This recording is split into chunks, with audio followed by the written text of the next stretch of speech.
Vamos hoy a tratar solo el tema número 2 por considerar lo que se ajusta a lo que quisiera expresar el día de hoy a esta congregación y a todos los hermanos que nos están viendo también a través de la transmisión. Hasta que todos lleguemos a la unidad de la fe y del conocimiento del Hijo de Dios, a un varón perfecto a la medida de la estatura de la plenitud de Cristo. Es un poco difícil, yo sé que ese parámetro, ese estándar de decir que tenemos que parecernos a Cristo y que debemos llegar a esa estatura, yo sé, hermanos, que es difícil. No es algo como decir, bueno, vamos a llegar ahora al 9 o vamos a llegar a la Máximo Gómez. Eso está como fácil hasta cierto punto. Ahora, cuando hablamos de que nosotros a pie tenemos que llegar al extremo del país, de la isla, quizás sea un estándar demasiado difícil. Hay quienes lo han hecho. Sin embargo, no es imposible. Y parecernos a Cristo no es ni siquiera un imposible para el cristiano, porque de hecho, el que usted y yo nos llamemos cristianos se supone que es porque imitamos a Cristo, que es porque tenemos como parámetro a Cristo. Él es el estandarte a quien nosotros buscamos parecernos. Y como nos estamos pareciendo o buscando parecernos a Él, no podemos pensar que es imposible parecernos a Cristo. Obviamente, no vamos a ser como Cristo en cuanto a su deidad. Eso es algo exclusivo. Dios. No podemos ser Dios. De hecho, alguien intentó o quiso ser igual a Dios y los resultados los podemos ver en la palabra del Señor, como estando Él allá en el cielo, compartiendo allá la plenitud del cielo, la gloria del cielo, cuando quiso ser igual a Dios, entonces las consecuencias se vieron. Y aún la humanidad está pagando las consecuencias de eso, ¿verdad? Y luego, más adelante, estando ya ese personaje en la tierra, engañó a Eva diciéndole que ella y su esposo podían ser igual a Dios. Y realmente no es posible en cuanto a lo que se quería vender, la idea de la deidad. No, nosotros no podemos. Sin embargo, mis hermanos, en la palabra del Señor vemos continuamente cómo hay un llamado a que nosotros real y efectivamente nos parezcamos a aquel de quien hemos tomado el nombre de decir que somos cristianos. La denominación cristiano debe ser exclusivamente para aquel que imita a Cristo. Yo no puedo decir que soy cristiano si a quien imito es a un líder famoso de esos que aparecen, y que realmente no es que está mal que usted busque un parámetro para parecerse a alguien porque le guste su forma, cómo actúa, etcétera, etcétera. Pero el cristiano a quien debe buscar parecerse siempre será Cristo. Por esto vamos a agotar estos tres conceptos el día de hoy. Si me pueden ayudar allá. Vamos a agotar estos tres conceptos. Son tres conceptos sencillos. Vocación de ser cristianos. ¿Qué es la vocación de ser cristiano? Entonces, habiendo entendido eso, la compasión como Cristo la tuvo en este tiempo en el que estamos viviendo, en el tiempo del COVID, en el tiempo donde la pandemia nos ha soltado un poco, pero que no se ha ido, y que ya que tenemos más libertad, no libertinaje, más libertad, entonces, ¿cómo mostrar la compasión tal como Cristo la mostraba? Y el servicio como creyentes, ya que nosotros decimos que somos cristianos, entonces vamos a imitarle a Él. Vamos a ver si... Muy bien. ¿Qué es la vocación? Es un llamado. La palabra vocación, así como pueden ver ahí, esta palabra lo que indica es un llamado o una inspiración que una persona siente procedente de Dios para llevar una forma de vida, especialmente de carácter religioso. Es esa llamada, es ese sentimiento que usted tiene algo que le atrae y que usted, por más que quiere huir de eso, como que siempre va en dirección a eso. Eso es un llamado, eso es una vocación. La persona que le gusta hacer el bien, que le gusta ayudar al otro, te vas a dar cuenta que a veces, aunque se niegue que no quiere hacer el bien, llega el momento en que se le zafa y hace el bien, aunque no quiera, porque tiene una vocación a eso. Las personas que quieren predicar el evangelio, a veces podría decir, no, esta persona no está madura para predicar el evangelio, esta persona no tiene esta preparación, no hace esto, no hace lo otro, pero como tiene un llamado y una vocación, aún no esté preparado, se van a dar cuenta que donde quiera que está, tiene que estar predicando, tiene que estar hablando de la palabra, porque tiene ese llamado y esa vocación. Muy especialmente, ese llamado es genuino cuando viene de parte de Dios. Pero esto se convierte en un estilo de vida. El llamado y la vocación se convierte en un estilo de vida. Asimismo, nosotros, amados hermanos, como creyentes en Cristo, tenemos que saber que nuestra vida, nuestro llamado y nuestra vocación se va a convertir en nuestro diario vivir, Cristo en nosotros, reflejarlo a Él, actuar como Él. No va a ser si yo quiero, es que tiene que salir porque sí, porque vive dentro de ti. A veces nos damos cuenta cuando una persona no es genuina en algo, porque se nota el esfuerzo en querer aparentar lo que no es. Muchas personas a veces queremos encajar en un grupo y queremos encajar de manera tal que hacemos todo lo posible, pero no nos sale. A veces estamos como que engañando un poco, pero al fin y al cabo no nos sale, porque no es nuestro estilo de vida. Recuerdo que en casa había un gato que nos visitaba y luego tomó la casa como que era de él y por supuesto ya lo dejamos ahí. Y bueno, algo que nos gustaba de ese gato era que él no le ponía, no iba a buscar la carne, no hacía daño, no había problema con el gato. Y cuando llegábamos del supermercado poníamos las fundas, ustedes saben, ahí en el piso para luego ir acomodándolo todo. Y no teníamos problema con el gato no hacía nada, él era bueno. Era un gato quizás como si fuera un perrito, que no hacía muchas cosas. Sin embargo, un día estábamos buscando el salami. ¿Dónde está el salami? ¿Qué pasó con el salami? Nos dimos cuenta que el gato había tomado el salami, se lo había llevado para algún sitio y de hecho ya lo había destrozado. Por supuesto, mi esposa, un poco enojada con el gato, quiso hacerle de todo al gato, pero yo le dije, no debemos hacerle nada al gato. ¿Pero por qué no? Que no quiero, no me gusta que hagan eso, etcétera, etcétera. Y le digo, mi amor, es que tenemos que entender que él es un gato. Y aunque nosotros lo dejamos, pero es un gato, esa es su naturaleza. Y aunque no quisiéramos, así es. Si ve la carne mal puesta, la va a ir a buscar para comérsela, porque es un gato y esa es su naturaleza. Entonces, hermano, eso mismo pasa con nosotros, que muchas veces queremos encajar en algunas cosas. Ahora, el cristiano tiene que dificultársele no parecer cristiano, debería ser así. El que anda con Cristo tiene que parecerse a Cristo, aunque no quiera, aunque intente ocultarlo. Ustedes conocen la historia, ¿verdad? Jesús apresado y los discípulos dispersados por ahí escondiéndose, y por allí andaba Pedro.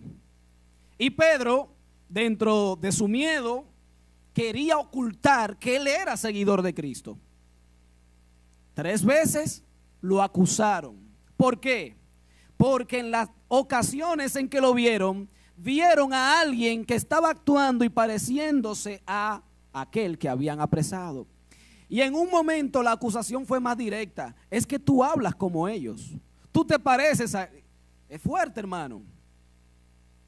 Pedro, aún con todas sus situaciones y debilidades y lo que era, todavía ahí estaba reflejando la persona con la que había pasado tanto tiempo en el ministerio. Usted y yo, hermanos, aunque estemos pasando por la situación que estamos pasando ahora, el mundo entero, ahora es cuando más tenemos que reflejar a Cristo. ¿Por qué? Porque ahora es cuando más el mundo necesita de Cristo. Es ahora cuando tú y yo podemos actuar a favor de la humanidad, así como Cristo actuó a favor de la humanidad. Ese llamado y esa vocación que tú y yo tenemos de parecernos a Cristo ahora tiene que reflejarse más que nunca. Tú y yo ahora tenemos que ser dignos de esa vocación, dignos de aquel que nos ha llamado de las tinieblas a su luz admirable, para que tú y yo mostremos el poder de Él en este mundo que está convulsionando. En este mundo que ha perdido mucho de lo que antes tenía. Incluso, créanme, hermanos, que aunque a principio de la pandemia usted vio que mucha gente estaba llegando, estaba orando, gente que nunca había puesto un versículo bíblico en sus redes sociales comenzaron a poner versículos bíblicos y hacer muchas cosas. Gente que no era creyente, me refiero. Vimos mucha gente buscando de Dios al principio. Luego, cuando ya como que nos fuimos aclimatando a la pandemia, ya mucha gente se le olvidó eso. Ya no decían, mira que eso está en la Biblia, porque mucha gente decía, eso está en la Biblia. Mucha gente decía eso, gente inconversa. Y luego ya vimos el desacato de la gente. Es cierto. Pero también en medio de eso, mucha gente comenzó a perder la esperanza. La esperanza en Dios. La esperanza incluso en aquellos que decimos que somos creyentes. ¿Por qué razón? Y vamos a darle cierta razón. Primero, porque las iglesias se cerraron. Había gente que cuestionaba cómo es que los cristianos, en vez de tener las iglesias abiertas, las tienen cerradas. No, estábamos cumpliendo con una obligación. Pero mucha gente no entendía que los cristianos también teníamos que acatar esas leyes y estar en nuestras casas. Y algunos decían, pero si ellos son cristianos, si ellos hablan del poder de Dios, ¿por qué estas cosas llegan y ellos no hacen nada para que eso se resuelva? No, no estaba en nuestro poder. Y eso también hizo que muchas personas perdieran cierta fe. Y todavía las iglesias que hoy están cerradas, que ya no deberían estar cerradas, excepto por situaciones ya extremas, también están mandando un mensaje de desesperanza a muchas personas que todavía pasan por esos templos y la ven cerrada. Y esto ha hecho que muchas personas pierdan cierta confianza. Los cristianos no nos hemos escapado de la pandemia. Algunos de nuestros hermanos han partido de este mundo, víctima de la misma. Y hay personas que no entienden esto. Es como yo, por ejemplo, antes yo no podía entender, cuando yo era un niño, que un médico se enfermara. Para mí, que un doctor dijera que tiene gripe o que está enfermo, eso era como imposible. Yo decía, es que él es el que sana. ¿Cómo es posible que ahora diga que él está enfermo? No me cabía en la cabeza. Había un hermano, o hay un hermano allá en la congregación de los Tres Brazos. Bueno, ya no está ahí porque se mudó fuera del país. Y ese hermano es de estos hermanos que ora con mucha fuerza, muy ferviente. Y cuando hay una situación, ese hermano toma esa situación, la pone en oración, pone a la iglesia a orar y bueno, una cosa tremenda. El hermano, súper hermano. Y mi hijo Kevin, que me acompaña, él decía, lo veía a él como, ese es el súper hermano, el súper cristiano. Lo veía como por encima de todos, porque cuando era niño ya no, ya está bastante grande. Pero cuando él era niño, él lo veía así, en esa dimensión. Y él pensaba lo mismo, que ese hermano no se podía enfermar, porque cada vez que había un hermano enfermo, ese hermano era el hermano que oraba por los enfermos. No sé, todo el mundo le llegaba a la mente, nuestro hermano Jesús, así se llama. Y todo el mundo, hermano Jesús. Y cuando alguien pedía la oración, me gustaría que el hermano Jesús ore por este motivo. No voy a decir que esté bien, que siempre nos vea, pero eso pasa, siempre hay un hermano en la iglesia que, y mi hijo lo veía así. Y un día el hermano expresó que estaba un poco enfermo o algo así. Y mi hijo también le extrañó, porque ese es el hermano que ora por los enfermos. Eso es lo que pasa con el mundo cuando ve que los creyentes en algún momento dado estamos como rezagados. Y mucha gente perdió la esperanza. Pero hermanos, ahora que tenemos más libertad, que podemos salir a las calles, porque podemos salir a las calles, que podemos abrir los templos porque ya muchos están abiertos, con todo y las medidas que sean necesarias, ahora vamos a reflejar a Jesús. ¿Por qué? Como pueden ver en la pantalla, Mateo 9, verso 36, nos habla acerca, el mismo Jesús, de algo que vio y a él le apenó. Jesús está viendo a la multitud que está lamentablemente vuelta una etcétera, como está ahora. El mundo desacatado, el mundo que había perdido toda la esperanza. Jesús dice que viendo la multitud tuvo compasión de ella, dice la palabra, porque estaban angustiadas y abatidas como ovejas que no tienen pastor. Así estaba viendo Jesús a la multitud. Hermanos, hoy, aunque veamos a la gente haciendo y deshaciendo, real y efectivamente están a sí mismos como ovejas que no tienen pastor.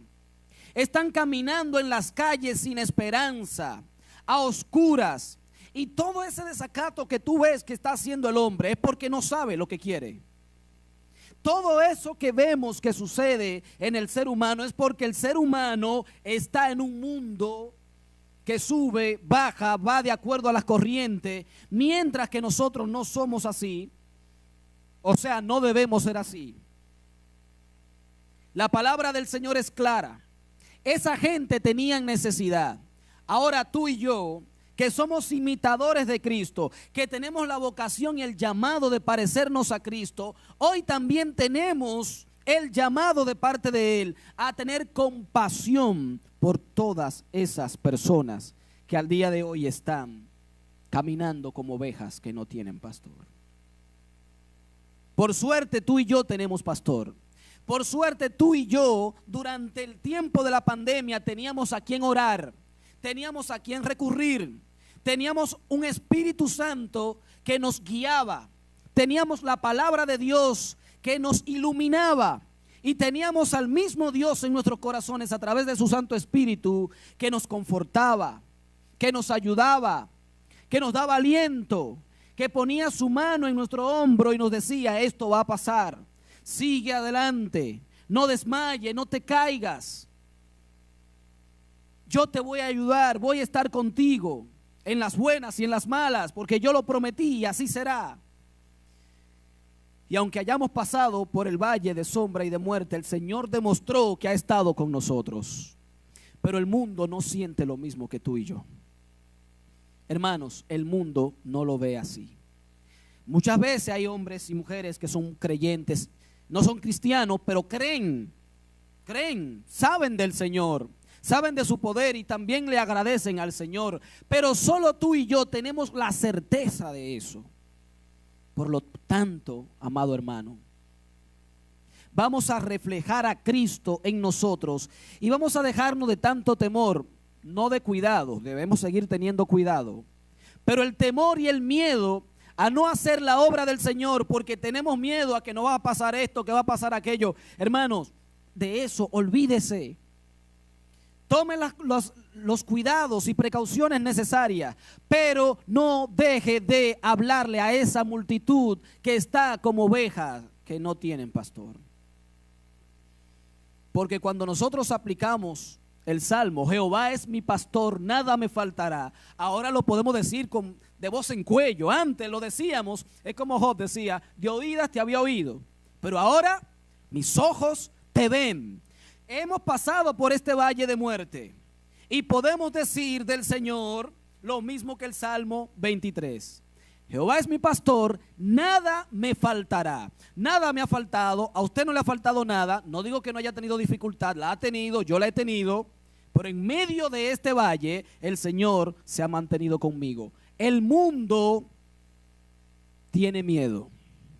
El mundo está sufriendo y cuando Cristo vio a la multitud sufriendo, tuvo compasión de ella. Y es un llamado a trabajar, a cumplir con la gran comisión. ¿Qué dice la gran comisión? ¿Qué dice? Ustedes se lo saben, la gran comisión.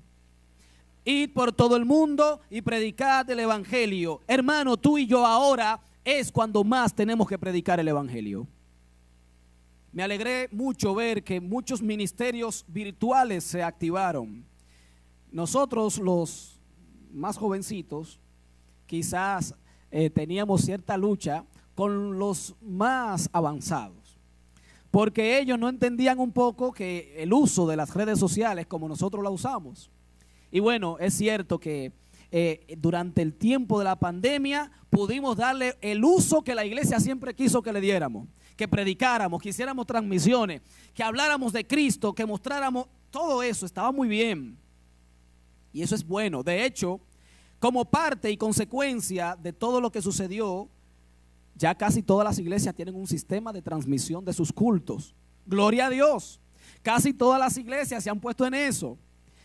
A mí me alegró mucho poder, durante el tiempo en que no podíamos congregarnos, desde la casa, estar siempre en familia. Quizá alguno nos llegó a ver de vez en cuando. Todos los domingos a esta hora estábamos la familia. Mis hijos, mi esposa, se encargaban de la primera parte del culto y yo me encargaba de predicar. Y teníamos ese culto virtual, esa iglesia virtual. Y los hermanos que se conectaban de un lugar, de otro, de fuera, de donde sea. Y ellos se sentían contentos y luego hubo un momento en que estaba como que nosotros solos, pero después comenzamos a ver que otros hermanos, no porque nos imitaban a nosotros, sino porque las circunstancias así lo obligaban. Y veíamos muchas personas y ya de repente hay muchas personas haciendo esto. Ahora, hermano, no dejemos de hacerlo. Claro, ahora estamos aquí, yo estoy aquí, no estoy en mi casa, no estoy transmitiendo desde mi casa. Estuviera allá en la congregación o en otra iglesia. Pero qué bueno que hoy podemos difundir mejor el mensaje de la palabra del Señor, no solo a los que estamos presentes aquí. Ahora bien, ¿qué hizo el Señor en esa compasión por esa multitud? ¿Qué fue lo que hizo que el Señor se mantuviera entonces o aplicara el servicio que Él vino a realizar aquí en la tierra? Vamos a ver, yo creo que yo me confundo aquí con los botones, yo creo que le doy al revés. Vamos a darle la siguiente, por favor. Muy bien. Mateo 14:14. Nos habla acerca de, ahí hay un texto breve, acerca de toda una historia en la cual Jesús, estando en una ciudad, haciendo un trabajo como siempre hacía, su trabajo de predicar el evangelio, dice, y al desembarcar vio una gran multitud y tuvo compasión de ellos y sanó ¿a quiénes? A sus enfermos. Veamos a Jesús ahorita viendo a la multitud que estaban desamparados como ovejas que no tienen pastor. Ahora vemos a Jesús actuando con esas multitudes, yendo a otra ciudad, por ejemplo, y allí cuando desembarca se da cuenta que hay muchas personas que necesitan sanidad, que están enfermos. ¿Qué hizo Jesús? Fue y sanó a los que de ellos estaban enfermos. Hermano, yo no sé si tú tienes compasión por los que están enfermos. Significa que si tú y yo hoy no estamos compadeciendo o convalecientes, no estamos enfermos, si estamos aquí es porque estamos bien, ¿verdad? Asumimos todo eso, ¿verdad? Estamos bien. ¿Qué te parece si vas a visitar el día de hoy o en la semana a alguien que tú sabes que está enfermo y que necesita de la compasión tuya?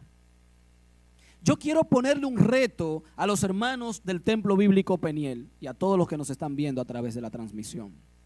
El día de hoy vamos a sacar un momento o en esta semana y vamos a visitar a esa persona que está enferma y vamos a ir a llevarle el mensaje del evangelio. Si es creyente, vamos a reconfortarlo, vamos a llevarle una palabra de aliento, de fortaleza en medio de la situación. Si no es creyente, mucho mejor. Vamos con el mensaje del poder del evangelio.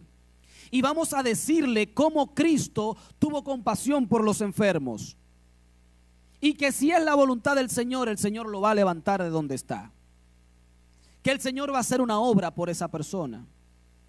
Que el Señor tiene planes con esa persona. Vamos a hacer esto, hermano, no nos acomodemos a la casa, al lugar a donde me siento bien. Yo estoy seguro que muchos de los que están aquí hoy tuvieron problemas para levantarse, pero vencieron ese problema y dijeron, no, me voy para la iglesia. Y están aquí. Pero también estoy seguro que hubo alguno que esta mañana al levantarse tuvo problema de desánimo y dijo, ay, no voy a ir a la iglesia. No porque esté enfermo, dijo, estoy cansado y no voy a ir a la iglesia. Y no ha venido al culto, no vino. Estoy seguro que eso ha pasado, que pasó el día de hoy. Pero no nos acomodemos a eso, hermano. Es muy buena la cama, es muy bueno el sillón que tenemos en la casa, la computadora. Vamos a salir hoy y vamos a visitar a alguien que esté enfermo.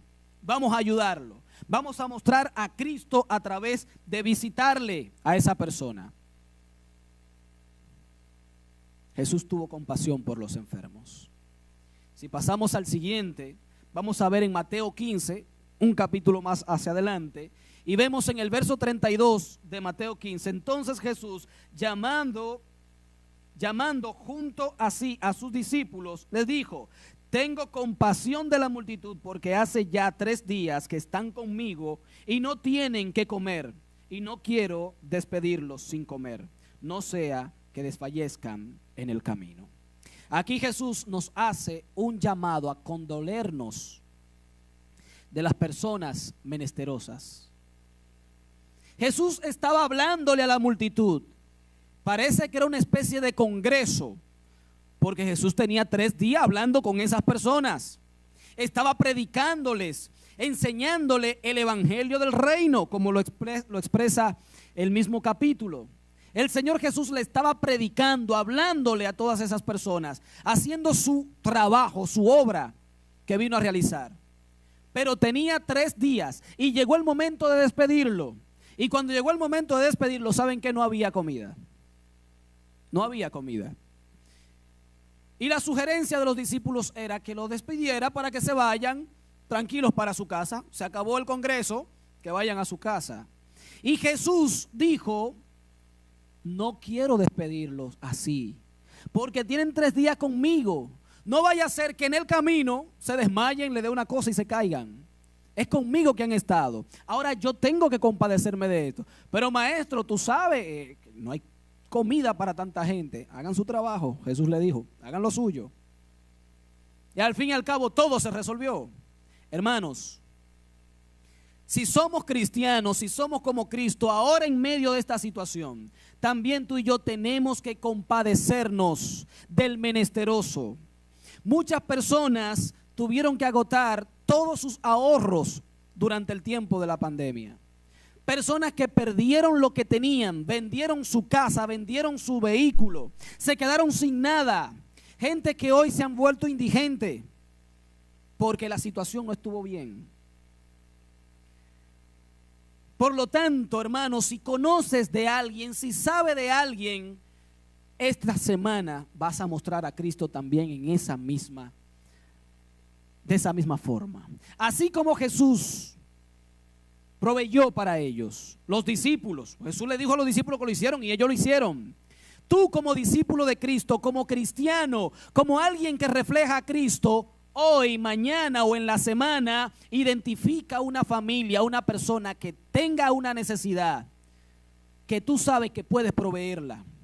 Y si tú no tienes los recursos, el reto tuyo es acercarte a alguien que tenga recursos, que te ayude, se unan los dos y vayan a llevar algo. Puede ser un asilo, un orfanato, puede ser, ya le hablé de hospital, cuando le hablé de los enfermos. Puede ser una familia cercana. Recuerdo, le voy a hacer esto bastante breve. En la iglesia estábamos haciendo una jornada hace un tiempo. Y bueno, estábamos repartiendo algunas cosas normales, en todas las iglesias hacen eso. Y hubo una familia que nosotros por mucho tiempo la evadimos porque pensábamos que esa familia no necesitaba nada. Pero la evadíamos. Cuando íbamos con las ayudas, brincábamos a esa casa. Esa gente no tiene necesidad. Tienen quienes le provean.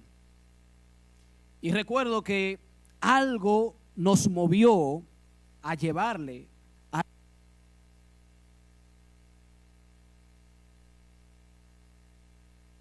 circunstancias, pero llevamos eso, y esa persona cuando lo recibió se le salieron las lágrimas. Lo que nos dijo a nosotros fue: Dios nos mandó esto porque el día de hoy nos estábamos volviendo locos, la familia mía y yo, porque no habíamos comido. Era la tarde del domingo y no habían comido. Y esa señora, fue una señora, se derramó en lágrimas. Pensábamos que no necesitaban. Hermanos, a veces las apariencias engañan. Es lo que le decía ahorita, a veces hacemos un esfuerzo, pero realmente no siempre es como parece. Así, hermanos, que vamos a hacer el esfuerzo de parecernos a Cristo. Y concluyendo, yendo ya casi al final, Lucas 7:13 también nos habla acerca de otra situación. Estoy poniendo aquí ejemplos de Cristo porque es lo que quiero que veamos. En Lucas 7:13, al verla, el Señor se compadeció de ella y le dijo: no llore. Aquí está hablando de una viuda. Esta viuda acababa de perder la única persona que le proveía, no su esposo. Era viuda hacía ya mucho tiempo. Tenía un hijo y su hijo había muerto. Era la única persona que podía apoyar a esta señora, a esta viuda. Y acababa de perder a su hijo. Imagínense el momento de desesperación por la cual tenía que estar pasando esta señora, que había perdido a su esposo y ahora su hijo muere. No es fácil, es difícil. Yo no sé si usted se ha visto en una situación donde lo ha perdido todo. Esta señora lo había perdido todo. Era muy difícil una mujer en tiempos de Jesús que estuviera sola, y sobre todo una señora, porque una mujer joven buscaba la forma de defenderse, pero una señora iba a ser sumamente difícil, sin esposo y sin hijos. Y cuando Jesús ve que vienen esta multitud que llevan a este cuerpo ahí y esta señora está llorando desconsolada, dice la palabra que Jesús tuvo compasión de ella. Esto movió el corazón de Jesús como hombre, no como Dios. Porque muchas veces decimos, bueno, que la compasión de Jesús vino a cumplir el ministerio, porque Él era Dios. En su parte como hombre, Él era 100% hombre. Tenía las mismas actitudes, sentimientos, necesidades que tú y que yo. Las mismas limitaciones. No es que Jesús decía, tengo hambre, soy Dios, ahora estoy lleno. Se llenaba. No, tenía hambre y necesitaba comer. E iba a buscar comida. Tengo sueño, no puedo dormir. Soy Dios. Ahora estoy durmiendo. No, Él no hacía eso. Él se despojó de eso. Ahora, cuando Él necesitó tomar su poder como Dios para obrar, no a favor de Él, sino del otro, lo hizo. Y aquí ve a esta viuda que había perdido a su hijo. Viuda y ahora sin hijo. Ahora Jesús dice, no lo voy a permitir. Voy a hacer que el nombre de mi Padre sea glorificado. Mandó a parar aquella caravana y allí ora por aquel muchacho. Y dice la Biblia que volvió a la vida. Imagínese usted cómo podría ser ahora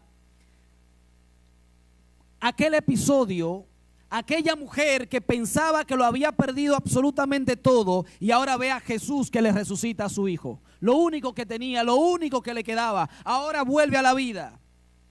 Ahí sí Jesús tomó su poder como Dios y levantó a aquel muerto. Hermano, yo no te voy a decir que vayas ahora a levantar un muerto. Ya te mandé a que vayas donde un enfermo, que vayas donde una persona necesitada. No te voy a decir que vayas donde un muerto a levantarlo, porque realmente no lo vas a levantar. No, no lo vas a levantar. Pero ¿cuál es el llamado aquí? El llamado es proveer a aquel que lo ha perdido todo. De lo único que dependía, esa persona fue despedida de su trabajo. Y tú sabes que fue despedida de su trabajo. No te estoy diciendo que le des trabajo, le estoy diciendo que ayudes a esa persona ahora en su situación. No sé cuál será la necesidad que tú vas a identificar ahora, pero esa persona que lo ha perdido todo, que ha perdido un ser querido, que ha perdido su trabajo, bueno, no sabe qué, identifícala. A lo mejor cerca de ti habrá alguien y tú podrás ayudarle.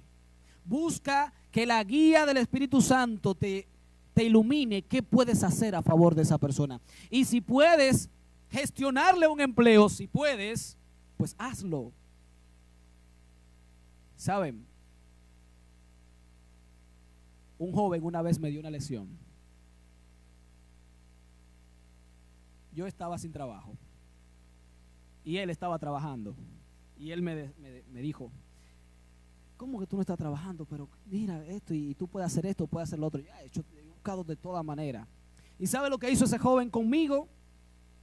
Él se sentó conmigo en mi casa, no fue en mi casa, fue en otro sitio, pero se sentó conmigo a hojear la parte de los clasificados de un periódico para él ayudarme a buscar trabajo, para marcar su teléfono desde su teléfono, para ver si aparecía algo. Él lo hizo y eso marcó mi vida para siempre. Porque él pudo haber dicho lo que hago yo lo hago. Ay, estás sin trabajo. Vamos a orar por ti. Si aparece algo, yo te aviso. Si sé de algo, vamos a orar por ti. Hermano, ese vamos a orar por ti no me gusta.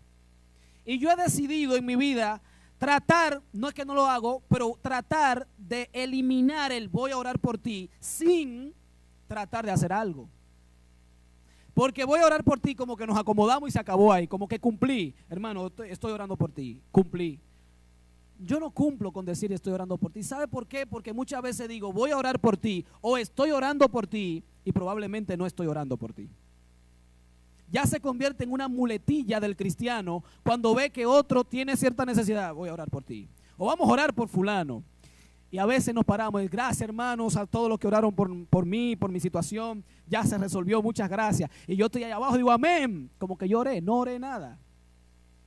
Y me siento que soy parte de ese triunfo. Mentira, no lo soy. Así que como ese joven se sentó conmigo a hojear el periódico a ver si aparecía en la sección de trabajo, ahí nos sentamos. Así que si sabes de alguien que tiene esa necesidad, haz algo. No digo que hojees el periódico, pero vamos a hacer algo, hermanos. Y terminamos con lo siguiente. Todo eso que estamos hablando, hermano, es parte del llamado que el Señor nos hace a parecernos a Él. Cuando en Efesios, usted lee la carta completa de Efesios, se va a dar cuenta que habla, nosotros como cristianos, ¿verdad? Una unidad, somos uno en Cristo. Pero fíjense que allí hay como una especie de resumen de lo que es el verdadero evangelio. Es como un resumen de la misión. Es como un resumen del poderoso mensaje del evangelio. El mensaje del evangelio va a ser poderoso en nosotros, no porque digamos que vamos a orar o porque sepamos quién tiene una necesidad, sino que va a ser poderoso cuando nosotros hagamos lo mismo que Cristo. Cristo vino a este mundo a hacer una obra de servicio, a hacer un trabajo, y mientras vino a morir, oiga bien, ojo, Cristo vino a morir por nosotros. Su trabajo era morir por los pecadores, no era, aunque claro, dice que también vino a eso, pero su misión no era sanar a los enfermos, levantar muertos, echar fuera demonios, no era darle alimento a los que estaban hambrientos. Esa no era la misión. Esos fueron obras y proezas que Jesús hizo mientras desarrollaba su misión. Dice, sí, no, porque Él vino a levantar a los caídos. Sí, es cierto, a los cautivos, sí. A predicar el año, sí, todo eso. Es verdad, Él vino a todo eso. Pero su misión era morir en una cruz, derramar sangre en propiciación por ti y por mí. Esa era la misión de Cristo. Pero mientras iba haciendo la obra, tú y yo tenemos que predicar el evangelio, pararnos en una esquina, venir a la iglesia, hacer esto y decir, Cristo viene, arrepiéntanse, es verdad. Pero mientras, vamos a sacar algo del bolsillo y vamos a dárselo al menesteroso. Mientras vamos a visitar al enfermo y vamos no solamente a decir estoy orando por ti, ora por él ahí. Y si puedes ayudar de otra manera, ayuda. ¿Quieres ser cristiano verdadero? No digo que porque tú no hagas eso no eres cristiano. Pero sí te digo que si no estás haciendo obras, dice la palabra en Santiago, que la fe sin obra es muerta. Es muerta. Y por más que yo me desgalille en una esquina diciendo, Cristo viene, arrepiéntete. Hermano, si a la hora de tener que ayudar a alguien a cruzar la calle porque no puede cruzarla solo, me quedo aquí de este lado, es probable que ese mensaje se diluya ahí mismo. Que una palabra descompuesta que salió de mi boca diluya todo un mensaje, quizá de una semana, de un mes o un año, un esfuerzo. Que el no ayudar a alguien que lo necesita en su momento, allí se cayó todo. Cristo vino a este mundo a morir por ti y por mí. ¿Aceptamos la muerte de Él? Sí. ¿Fuimos redimidos por la muerte de Él? Sí. ¿Ahora nos llamamos cristianos? Sí. ¿Actuamos como cristianos? No sé. Respóndete a ti mismo esto. Termino diciéndote. El cristiano que dice ser cristiano, pero no actúa como cristiano, es exactamente igual a los fariseos que Jesús reprendió. Jesús tuvo que decir, hagan lo que ellos dicen, pero no hagan lo que ellos hacen. Que nadie tenga que decir de ti y de mí, lo que Él dice es verdad, pero no hagan nada de lo que Él hace. Que lo que la gente tenga que decir con nosotros, de nosotros es, ahí va un verdadero cristiano. Dios les bendiga.